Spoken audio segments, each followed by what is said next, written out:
He laughed as he broke my heart. The irony? He did it right in the middle of his standing ovation. When the crowd screamed his name, I was the only one whispering goodbye.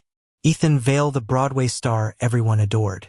And me, Jamie Cross, the guy who made sure his mic never failed, his cues never missed, his spotlight never dimmed. For 3 years, I stood in the shadows, watching him shine. I thought it was enough.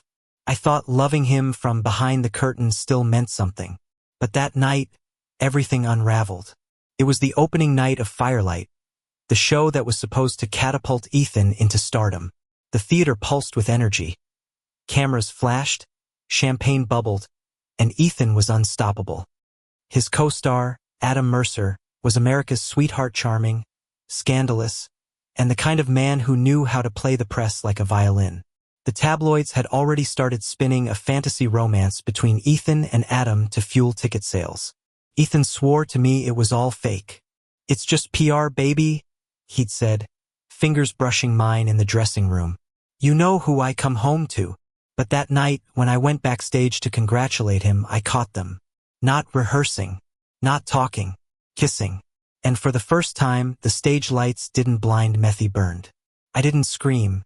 I didn't cry. I just stood there as my lungs filled with the smoke of his lies. Ethan saw me, his eyes wide, his lips still stained with someone else's lipstick. The worst part wasn't the betrayal. It was the fear in his eyes, fear that I might ruin his career. "Jamie, it's not what it looks like," he'd stammered, his voice trembling. "You can't tell anyone. Please, you know what this would do to me, what it would do to him. Not to us." So I walked out. I quit the show, packed my things, and vanished from his world as quietly as I'd entered it. Weeks turned into months.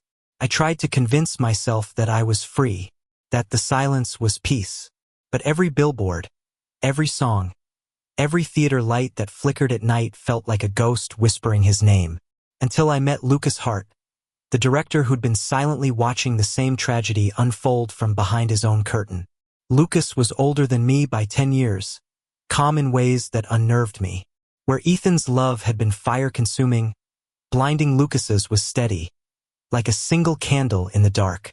We met at a small off-Broadway audition I was helping manage. I hadn't planned to stay in the theater world, but fate has a cruel sense of humor. Lucas noticed me adjusting the lights before anyone else arrived. "You're setting the mood before the actors even start," he said with a quiet smile. "You used to be backstage, didn't you?" "Used to," I said. He didn't press. He just handed me a cup of coffee and said, "Stay for rehearsal. I could use someone who understands light." That was how it started, two people quietly orbiting each other in the dim corners of a half-empty theater. Lucas spoke little, but when he did, every word carried weight. He had this habit of pausing before he spoke, as if choosing his words was an act of care. After a week, he asked me out, not on a date, but for a walk. We ended up at the Brooklyn Bridge, watching the city shimmer like it was breathing. "Everyone's chasing the spotlight," he said softly. "But no one asks who's holding the light steady." I didn't realize it then, but that sentence would become the hinge of my healing. 2 months later, Firelight went up for awards season. Ethan's name was everywhere. I tried not to care, but then Lucas handed me a script, his next production, and my heart stopped. It was about a man who'd built his career on lies, losing the only person who ever saw him clearly. "Is this about Ethan?" I asked. Lucas smiled faintly.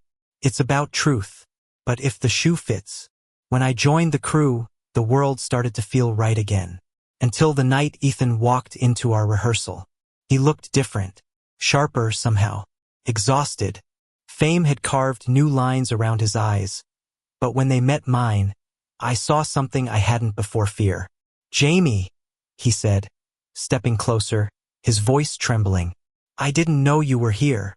"Surprise," I said flatly. Lucas crossed his arms beside me. "We're in the middle of rehearsal. You're welcome to sit quietly."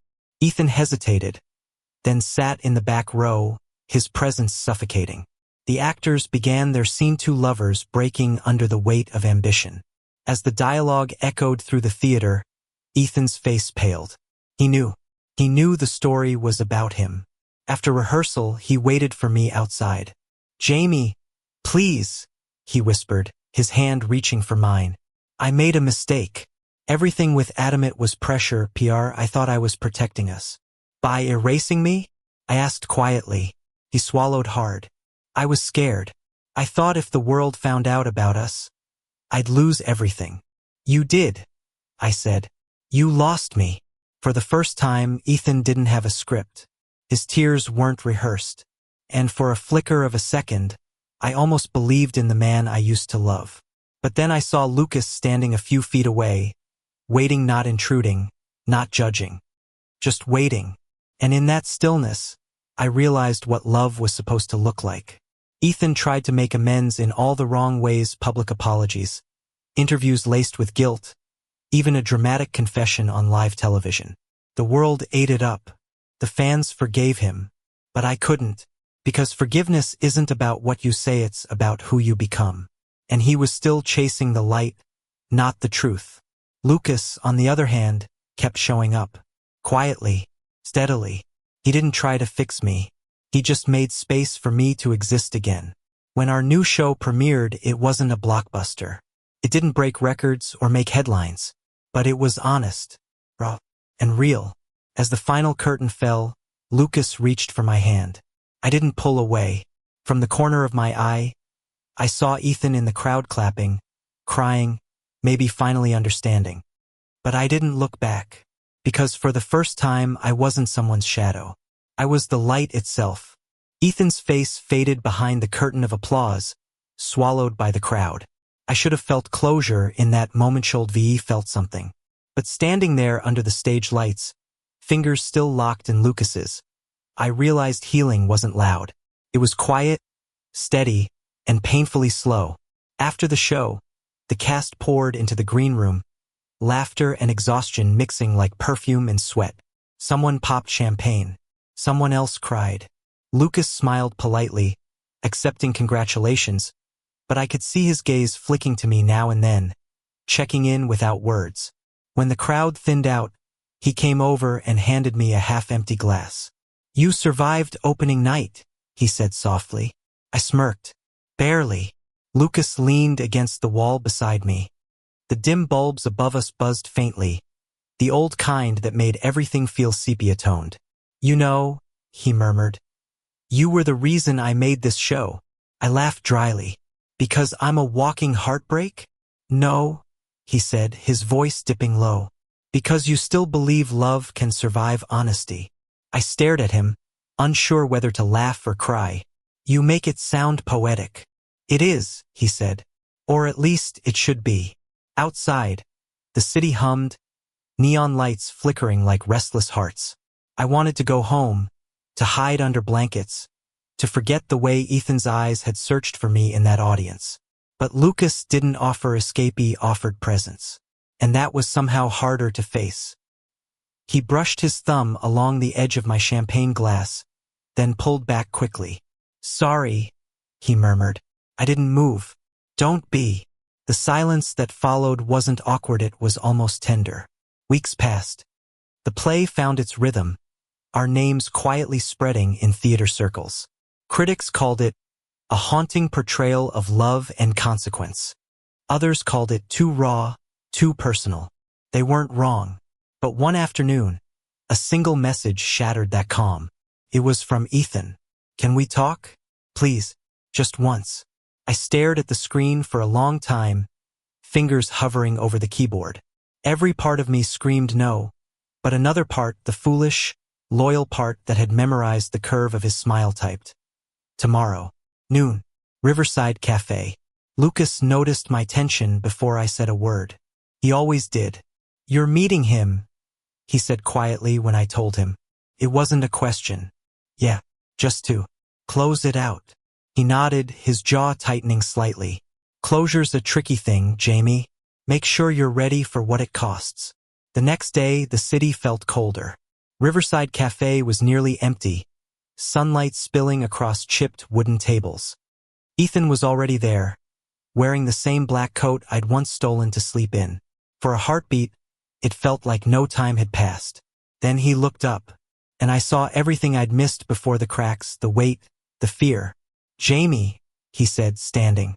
His voice trembled like it used to before a curtain rose. "You look good." "Don't start with that," I said, sitting down. "Just talk." He swallowed. "I've replayed that night 1,000 times.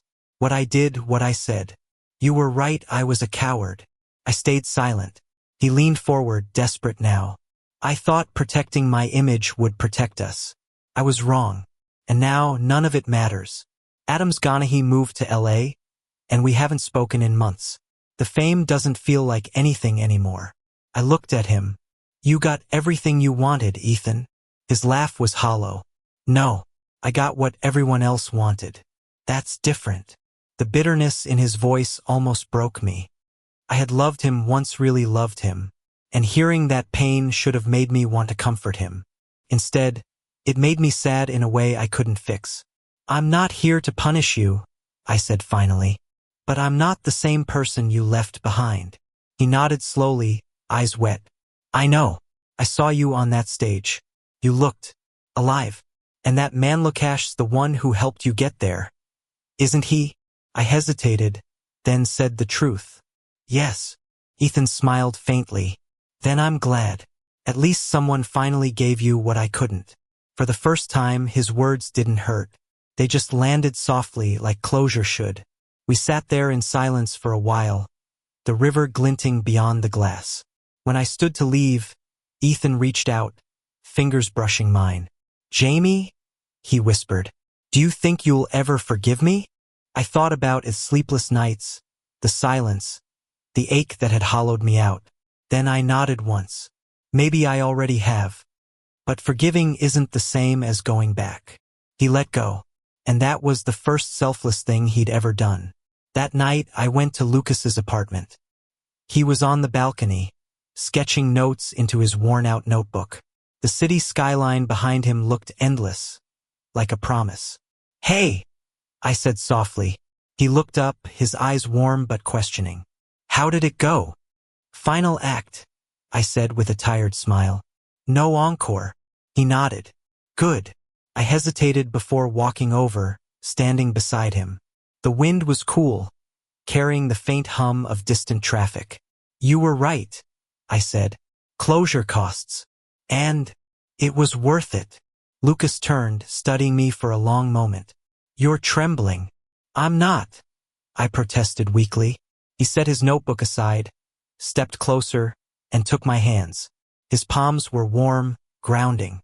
"You don't have to be strong right now, Jamie." Something cracked open inside me, Thina, quiet surrender. I didn't know I was holding back. I leaned into him, the space between us dissolving like mist. He didn't rush it.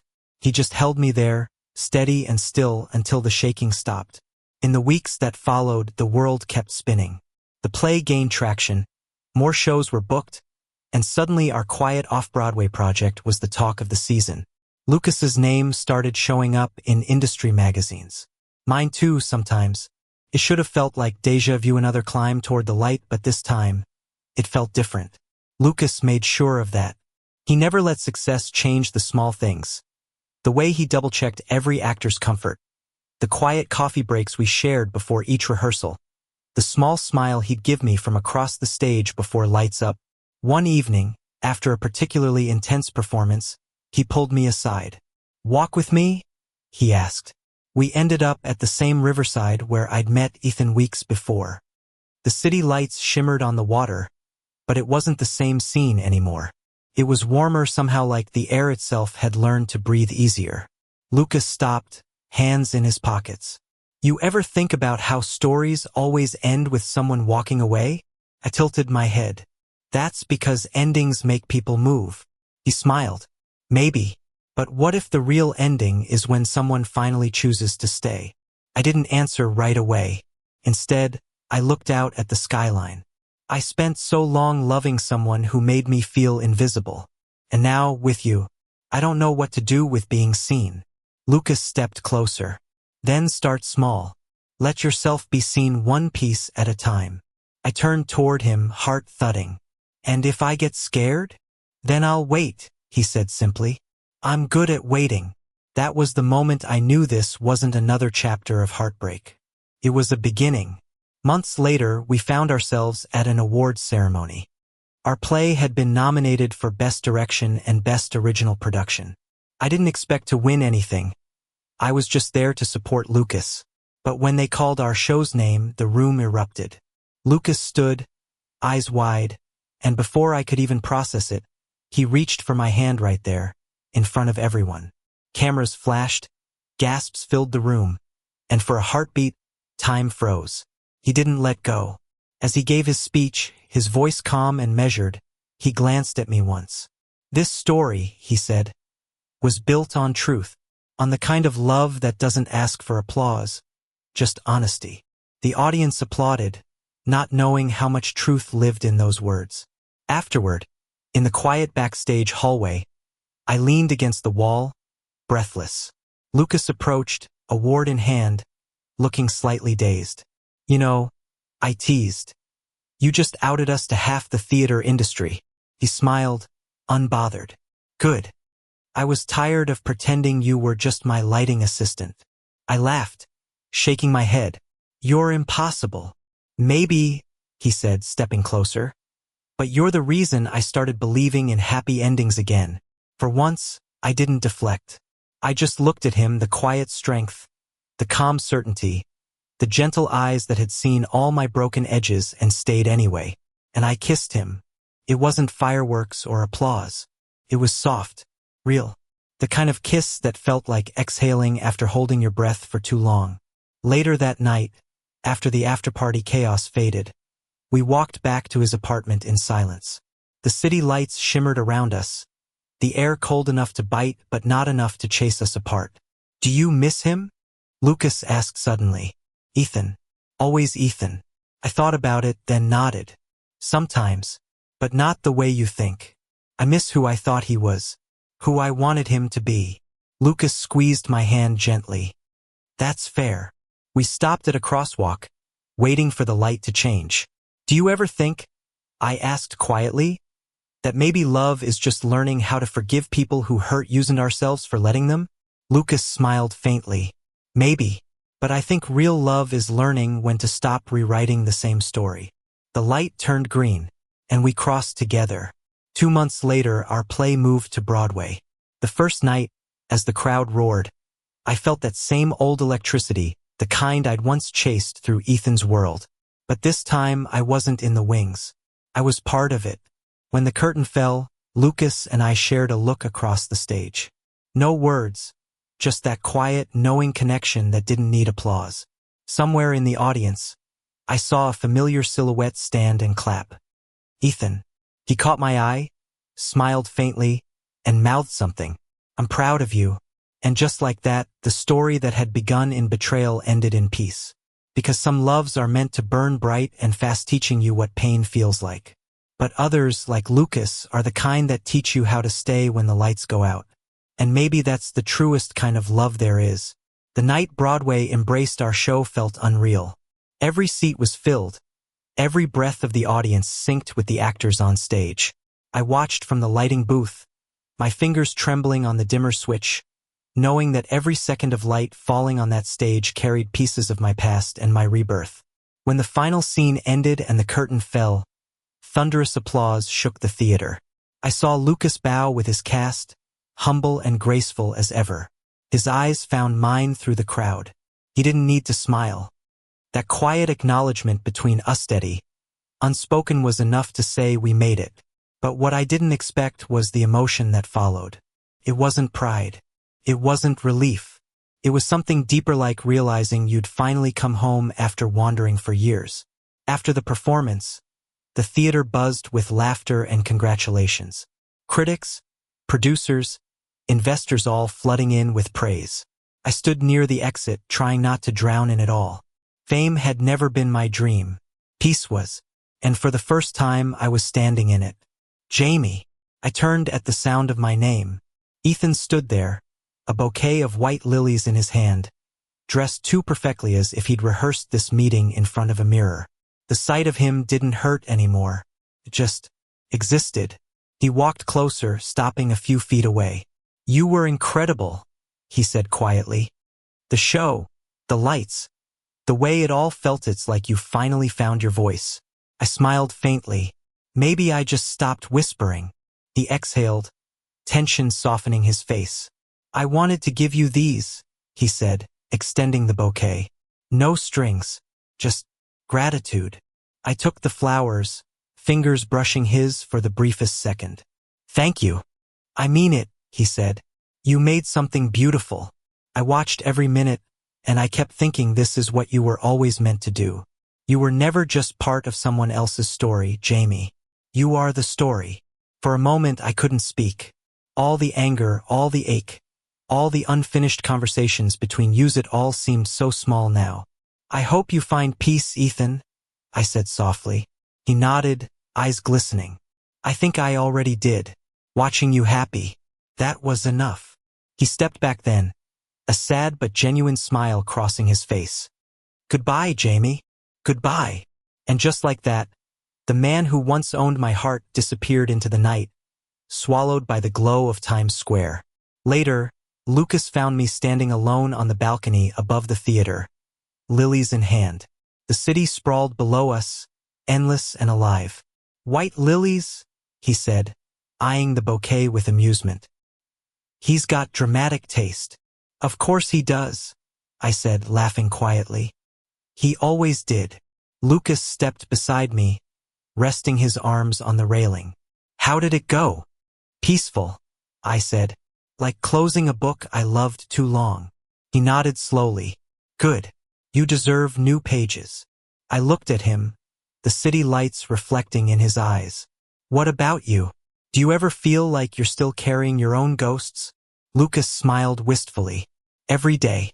But ghosts only stay if you feed them. We stood there in silence for a long time, the hum of the city beneath us. Then he said quietly, Come home with me. There was no hesitation. I nodded. Always. His apartment had always been simple, books stacked unevenly, coffee mugs left half full, scripts scattered on the table. But it felt like warmth, like something real. We curled up on the couch, shoes kicked off, the faint jazz hum of the city below seeping through the window. He ran his fingers absent-mindedly through my hair.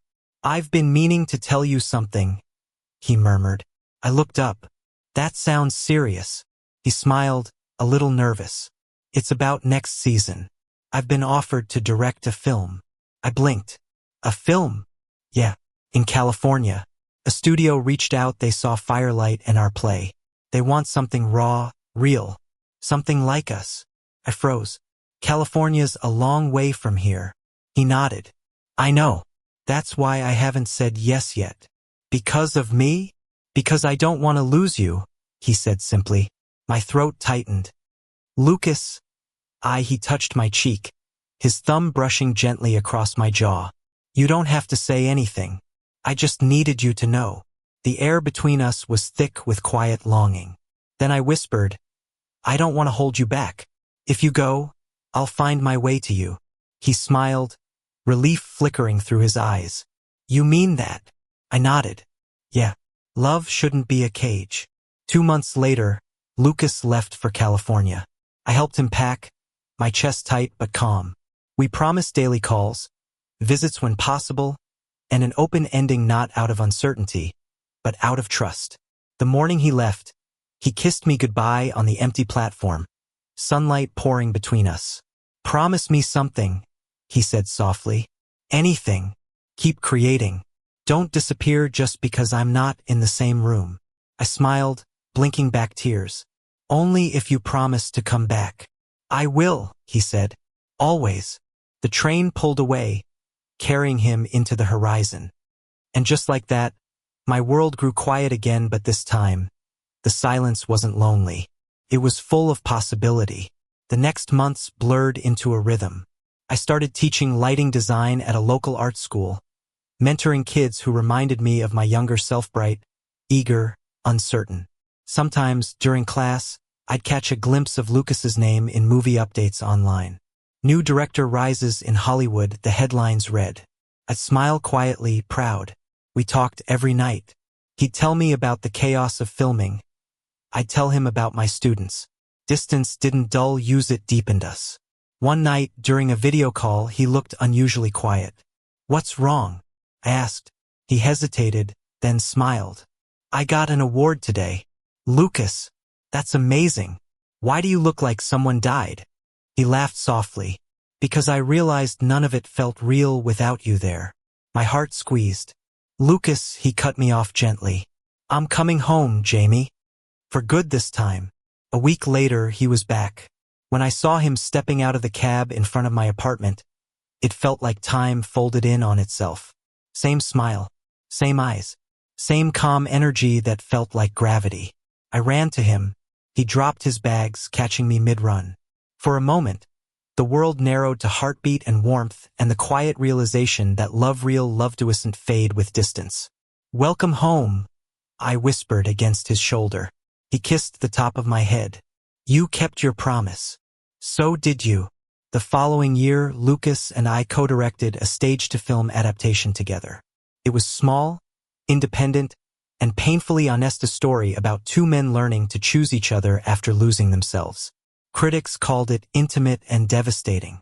We called it ours. On the day of the film's premiere, as the credits rolled and our names appeared side by side, I turned to Lucas. The theater was dark, but his profile glowed faintly in the light of the screen. "I never thought I'd end up here," I whispered. "Where?" he asked. "Happy." He smiled, intertwining his fingers with mine. "You didn't end up here, Jamie. You built it." Months later, we returned to the same riverside cafe where I'd once said goodbye to Ethan. The place hadn't changed, the same cracked tables, the same sunlight through the dusty windows. But this time it wasn't haunted. Felt full. Lucas stirred his coffee, watching me with that soft patience that always disarmed me. "You ever think about how far you've come?" "Sometimes," I said. "Mostly when I can finally breathe." He grinned. "You're poetic when you're tired." "I learned from a director," I teased. He reached across the table, brushing his thumb over my wrist. "You learned from pain, but you turned it into something beautiful." For a moment, I just looked at him, at us, at the quiet miracle of being here, alive, whole, in love with no spotlight, no scripts, no fear. "Lucas," I said softly. "Yeah. Don't ever stop waiting for me even when we're standing side by side." He squeezed my hand. "I won't, because that's what love really is, isn't it? Choosing the same person, over and over." Years later, people would ask how our story began. Some would call it fate, others would call it art imitating life. But I'd always answer the same way. It began the night someone chose to love me in the dark, because that was the truth. Ethan had been the fire that burned through my illusions. Lucas was the light that helped me see what was left and what could still grow. And in that quiet balance between what was lost and what was found, I learned the most human truth of all, that love isn't about saving someone. It's about standing beside them while they save themselves. Years later, when we walked down the red carpet together for our final film premiere, cameras flashing, people shouting our names, Lucas leaned close to my ear and whispered, "You know, I used to think fame was the light. And now?" I asked. He smiled. "Now I know it's you." I laughed, shaking my head. "That's the cheesiest thing you've ever said." "Maybe," he murmured, "but it's true." He slipped his fingers into mine, and for a moment, amid all the chaos and noise, it was just us again, the same two people who once stood under a dim theater marquee, caught between heartbreak and hope. Only this time, we weren't reaching for the light. We were the light. When the curtain finally fell on our story, it didn't feel like an ending. It felt like the quiet hum of an encore, the kind that lingers long after the applause has faded. And somewhere, in the echo of it all, I could still hear that first whisper of love, of loss, of forgiveness. Not as pain, but as music, the sound of finding home. Thank you for listening. If you find it interesting, please like and subscribe to follow the next stories.